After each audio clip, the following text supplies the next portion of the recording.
Jemi rikthyer në pjesën e dytë të War Report, kur siç e thash nisjet programe, do të fokusohemi tek zhvillimet më të fundit në rajonin e lindjes mesme. Fundjavën që sapo lan pas në konferencën e sigurisë Minut, Marco Rubio deklaroi se Shtetet e Bashkuara të Amerikës duan të ndërtojnë një rend të ri botror krahas Europës. Por përballë kësaj deklarate del Rusia, Kina dhe Irani, të cilët i tregojnë Washingtonit prit një moment sepse jemi edhe ne këtu dhe ka interesa të cilat sigurisht na prekin edhe ne. Pikpyetja që ngrihet është se kush do të kontrollojë oqeanet dhe detet e botës në një kohë kur Shtetet e Bashkuara të Amerikës thonë se prioriteti i tyre mbetet hemisfera perëndimore dhe në të njëjtën kohë ka një interes të madh sa i përket ngushticës së Hormuzit, aty ku kalon më shumë se 20% e tregtisë së hidrokarbureve, por edhe e mallrave të tjerë. Dhe pikërisht në këtë ngushticë presion ndaj Amerikës nuk po ushtron vetëm Irani, por vendimi më i fundit për të përfshirë në një shërbëtie të përbashkët ushtarake duke sjellë në këtë rajon Rusinë dhe Kinën, tregon se ky presion po zgjohet dhe po zgjerohet, le të themi,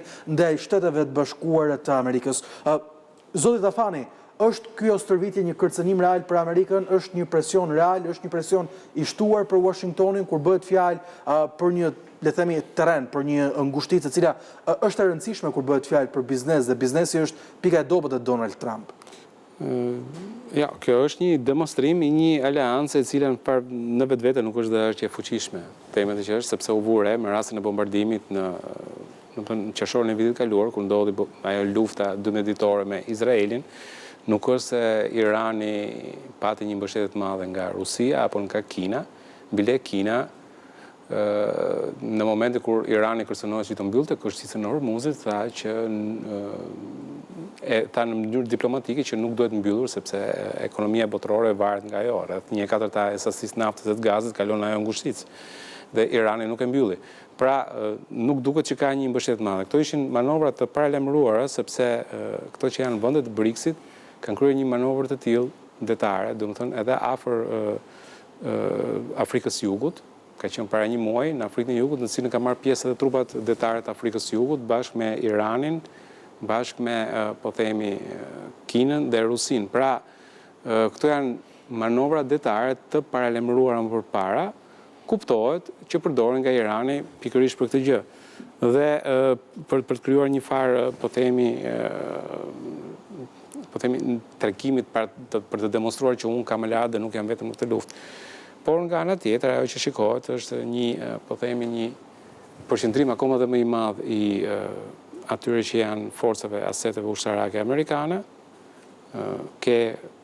pra, një aeroplan mbajtës Abraham Lincoln është në atë zonë, pra grupi goditës i Abraham Lincoln. Po mrin e dyta më e madhe. Tani po arrin Gerald Ford është në këtë moment është duke kaluar Gibraltarin dhe rreth të dielës mund të arrijë afër kanalit Suezit përballë detit përballë bregdetit të Izraelit, pra nuk dihet çfarë roli mund të ketë, aty mund të kuptohet pastaj do ketë rol për të mbrojtur Izraelin me sistemet e saj, pra në rast të një kundërpërgjigje, apo nëse do futet në kanalin e Suezit për të vazhduar për të dalë në Oqeanin Indian, mund të bashkohet dhe ajo pjesës tjetër, pra Abraham Lincoln, aty tregon që do ketë një tjetër lloj misioni ushtarak, pra jo mbrojtje të territorit të Izraelit, po njëkohësisht të ketë një element sulmues, domethënë bashkë me Abraham Lincoln. Dhe aktualisht gjithë ajo fuqi që po shkon aty është fuqi jashtëzakonisht e madhe që tregon që presioni që po bëhet në Shtetet e Bashkuara të Amerikës është presion shumë i madh mbi Iranin dhe po e bën të qartë që në rast goditje nuk do jetë më thjesht një goditje siç ndodhi në luftën 12 ditore, pra burime praksës kanë thënë se Amerika mendon një luftë disa javore të paktën. Pra, pikërisht, dhe tashmë po mendohet, pra lloji gjithë ajo flotë që po grumbullohet, gjithë ajo fuqi goditëse që po grumbullohet, gjithë ato raketa dhe bateri kundërerore që po çohen në gjithë atë zonë, tregon që në këtë rast nuk bëhet më fjalë për goditje të aseteve që janë ushtarake të rëndësishme, ato që është kryesisht programi bërtamor dhe programi raketave, po mund bëhet fjalë për një goditje e cila mund të çojë në ndryshim regjimi. Pra presioni që po i bën gjëja më e mirë që mund të ndodhë. Po, pikërisht, pra presioni që po bën Trump tani, nëse në fillim presioni ishte dua prej teje që të shkatërrosh programin bërtamor të raketave, tash presioni po bën që nëse nuk arrim marrëveshje për këtë gjë, normalisht ne do shkojmë deri aty në ndryshim, derisa të detyrojmë ndryshimin e regjimit. Për Shtetet e Bashkuara të Amerikës kjo çështje është shumë e rëndësishme, pavarësisht se duke si interferencë. Irani ka avancuar me programin e vetë bërthamor goxha, dhe njëkohësisht ka avancuar shumë edhe me programin raketor. Dhe këtu bëhet fjalë për një vend i cili nuk e ka problem të vrasë me 10 mijë nga qytetarët e vetë. Pra është një shtet terrorist. Dhe kur ke një regjim i cili është i gatshëm të masakrojë njerëzit e vet, normalisht nuk mund t'i lësh në dorë këtij regjimi një armë bërthamore.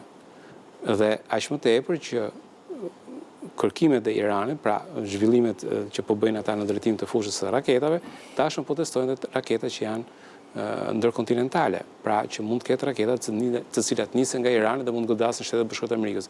Kjo është një absolutisht e papranueshme për Shtetet e Bashkuara të Amerikës, prandaj janë dy komponentë. Komponenti i parë është komponenti i armëve bërthamore që nuk duhet të ketë absolutisht, dhe komponenti i dytë është i programit raketor i cili dhe ai nuk duhet të ekzistojë. Një përgjigje shumë shkurtër nga ana juaj. Më kujtohet një raport i New York Times në nëntor të vitit kaluar që thoshte se Irani po bëhet gati që në çdo rast konfrontimi qoftë me Izraelin apo Shtetet e Bashkuara të përdorë një sulm të njëhershëm 3000 raketa që do të mbi ngarkonte çdo sistem të mbrojtjes ajrore dhe do të shkatronte kapacitetet e tyre për të, le të themi, rrëzuar këto raketa. Ndërkohë është raportuar gjithashtu po nga mediat ndërkombëtare, përfshirë Reuters, por përfshirë edhe mediat tjera dhe Telegraph britanike e fundit ishte që e diskutoi një skenar të tillë se Shtetet e Bashkuara nuk kanë sulmuar deri më tani, sepse nuk kanë gati çdo kapacitet që do t'i mbronte ato nga potenciali ndoshta edhe i paditur i Iranit, pasi shumë gjëra kanë mbetur në sekret. Sa i vërtet mund të jetë ky pretendim? Atëherë, është e pamundur ushtarakisht që të godasësh me 3000 raketa njëkohësisht, për mënyrën se si zhvillohet lufta sot. Pra, raketat mund të nisen ose në stacione bazë, ato që janë në përsillos, ose raketat të cilat janë në lëshuesit. Një pjesë e mirë e lëshuesve u azisuan gjatë luftës me Izraelin. Dhe Irani është duke punuar që ti rrisë numrin e këtyre lëshuesve. Dhe ajo që është më kryesorja, është fakti që me aq sa kemi parë, mënyrën se si e zhvillon luftën Shtetet e Bashkuara të Amerikës, po edhe Izraeli, është marrja e dominimit të qiellit. Dhe në momentin kur unë të dominoj qiellin, çfarëdo lloj lëshuesi që mund të dalë për të lëshuar raketë, azisohet përpara se të arrijë të lëshojë raketën, para se të arrijë të pozicionohet. Pra është e pamundur praktikisht, po edhe teorikisht në ato kushte që të lëshohen 3000 raketa për një herë. Plus që ato 3000 raketa, plus që ato 3000 raketa, kombinim raketa dron. Dhe plus që ato 3000 raketa nuk është se janë që të gjitha me reze për të goditur, po themi, nuk është se ka 3000 raketa për të goditur Izraelin, mund të ketë ka një potencial raketash, domethënë të madh, disa mira, po një pjesë e tyre janë që mund të godasin ato që janë bazat amerikane në, po themi, në Katar, në ato që janë në Arabi Saudite, ato që janë në, po themi, në Emiratet Arabe apo në Jordani, pra raketat që janë me reze të shkurtër apo të mesme veprimi, kurse për Izraelin ka vetëm një pjesë që mund të arrijë të godasi në këtë gjë. Gjithsesi 3000 për një herë është pothuajse i pamundur. Profesor Shala, ndërkohë të tjera, le të themi, spekulime apo diskutime në mediat ndërkombëtare, Donald Trump erdhi me një sër çështjesh në tryezë për t'i zgjidhur. Ka zgjidhur një pakicë të vogël tyre, por jo shumicën. E njëjta gjë është dhe me konfliktet globale dhe situatën gjeopolitike. Po diskutohet se kreu i shtëpisë Bark po pret përmbylljen e takimit të bordit paqes për të marrë një vendim për të kryer goditje ushtarake ndaj Iranit. E gjitha kjo pasi takimi i bordit paqes do të zgjidhte forcën stabilizuese për Gazën, do të zgjidhte paratë për rindërtimin dhe pas përfundimit, le të themi, në thonjzat këtij misioni do të kishte një fokus drejt për drejt për të goditur Iranin. Sa i vërtet mund të jetë ky skenar? Po, skenari mund të jetë i vërtet, po ideja e bordit paqes është konsoliduar tashmë, ajo do të jetë një shfaqje mediatike, po vendimet janë marrë, strukturat kanë filluar punën, rekrutimi ka filluar për forcat e sigurisë, shtetet që do kontribuojnë janë përcaktuar e gjithë atë. Kështu që ajo është punë e kryme për presidentin Trump. Problemi është tek Irani. President Trump është i bindur që Irani ka kapacitet për ta dëmtuar. Qoftë Izraelin, qoftë bazat amerikane. Pra, qiellin e zotrojnë Shtetet e Bashkuara të Amerikës dhe Izraeli. Po, në tokë problemi është tjetër pasaj. Kështu që Irani, populli iranian është një popull që është i duruar i shtypur. Të godasësh diku tjetër pasaj në Izrael, apo të godasësh qoftë edhe ushtarët amerikanë e tjerë, ka pasoja edhe në Amerikë.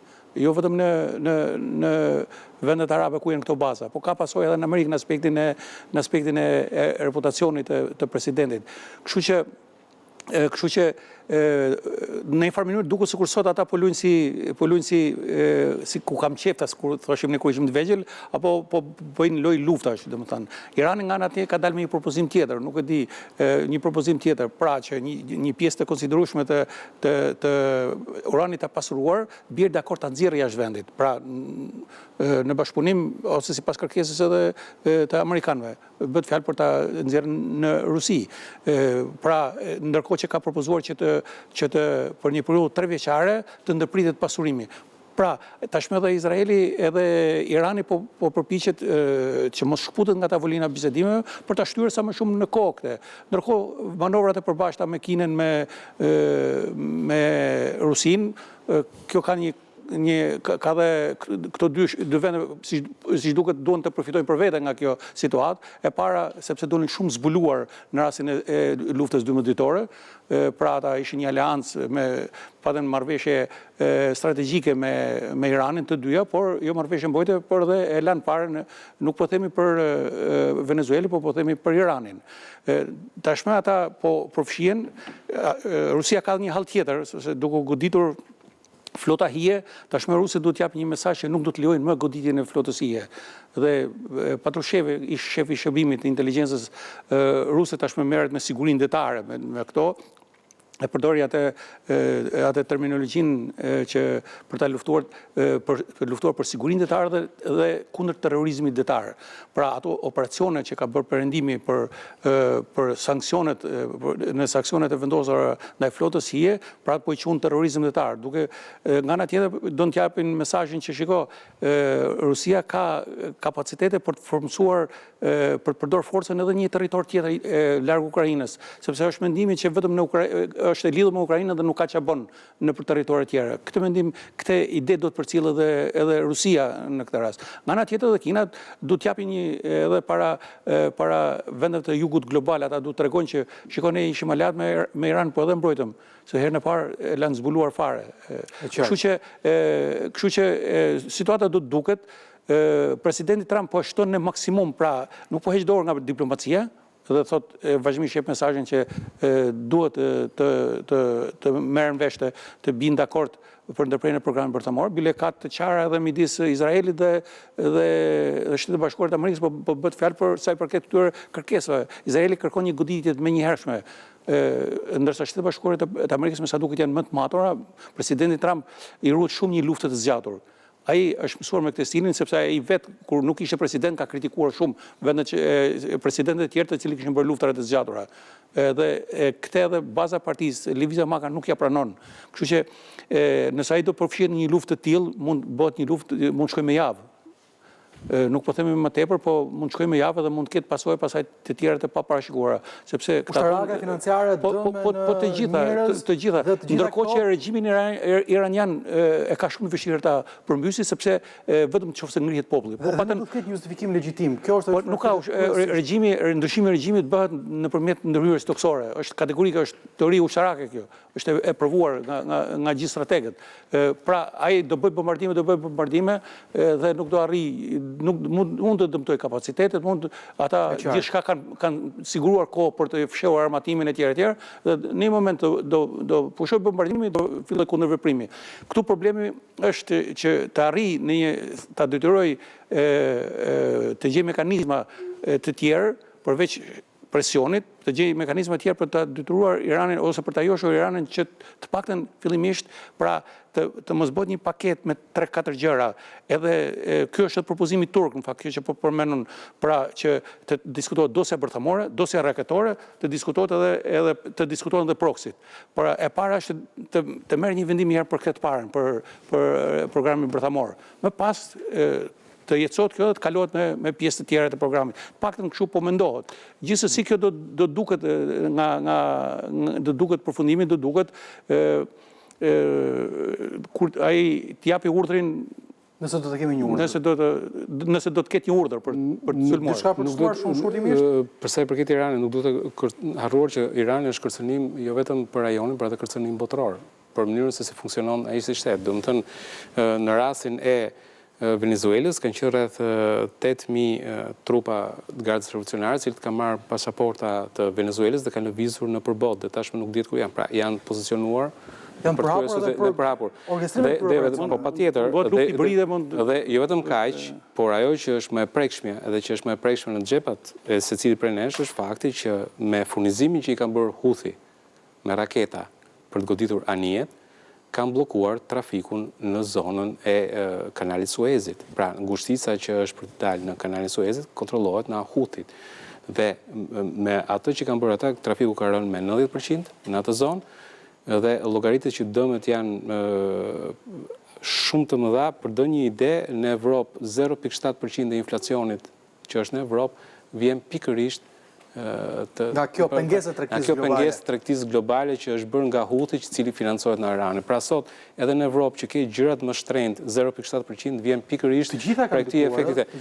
Patjetër ka edhe pjesë tjetër, është lufta në Ukrainë e të tjerët. Por nëse lufta në Ukrainë ishte diçka, po pikërisht, po nëse lufta në Ukrainë ishte diçka e cila ndodhte midis dy shteteve, në të cilën kishin një farë, ka pasoja, rasti i Iranit në rast Iran që të pengon dhe të varfëron në këtë mënyrë duke financuar Houthi që të godasë çdo anije që të kalojnë aty, është normalisht edhe një casus belli. Pra, nëse dikush do donte sulmonte Iranin pikërisht për këtë ndërprerje të tregtisë botërore nëpërmjet atyre që janë lakete vet, normalisht ishte diçka e cila është për të marrë parasysh edhe duhet ditur edhe nga publiku gjerë. Qartë, zoti Tafani ishte kënaqësi që kisha mbrëmjen e sotme në War Report. Profesor Shala, faleminderit që ishe me mua mbrëmjen e sotme. Kemi mbritur kështu në fund programit edhe për ditën e sotme. War Report do të rikthehet sërish nesër në orën 21, ku sigurisht kur e fjalë do të jetë vendime që do të merren nga takimi i bordit të paqes. Unë ju rikujtoj se për trejat më të fundit klikoni në çdo kohë abcnews.al dhe mund të na dëgjoni në radio ABC 105 FM. Faleminderit për vëmendjen tuaj. Bashkë natën e mirë.